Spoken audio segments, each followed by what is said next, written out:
今次泡泡要同大家探討烏克蘭有一個奇異現象正在發生。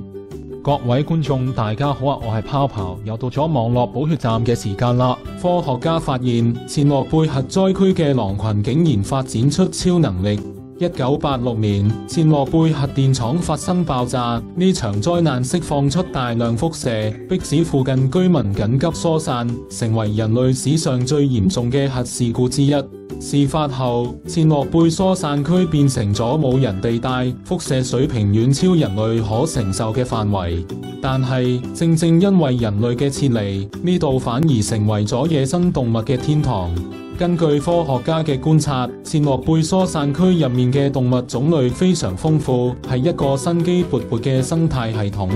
大家可能會問，咁高嘅輻射環境，動物點樣生存到呢？佢哋嘅身體會唔會出現基因突變或者患上癌症呢？為咗解答呢啲問題，2014年，普林斯頓大學嘅進化生物學家 Carol Love 帶領團隊開始研究切諾貝疏散區嘅狼群。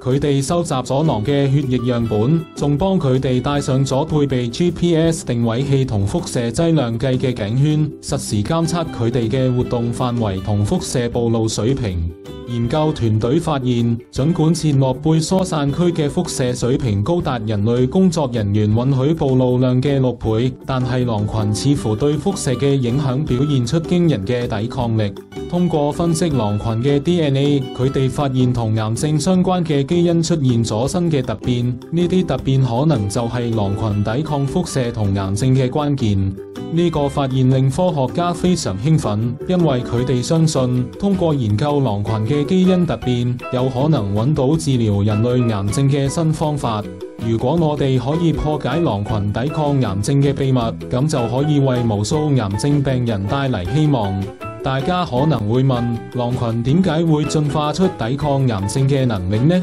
根據泡泡嘅理解，生物進化嘅核心就係適應環境，喺高輻射環境下，容易患上癌症嘅狼群會更容易死亡，而基因突變令佢哋抵抗癌症嘅狼群就更有機會生存同繁衍後代。經過幾代嘅自然選擇，抵抗癌症嘅基因就會變得越來越普遍，最終形成今日我哋見到嘅超級狼群。泡泡，我認為切諾貝核災雖然係一場悲劇，但係佢亦都意外地創造咗一個獨特嘅生態實驗室。通過研究呢個區域嘅動物，我哋可以更加深入咁了解生命嘅韌性同適應能力。同時，我都相信，即使好艱難，但係大自然終有一日可以揾到自己嘅出路。今集就講到呢一度，下一集會繼續帶俾大家更多精彩嘅內容。希望大家可以訂閱我嘅頻道同俾個 like 啦。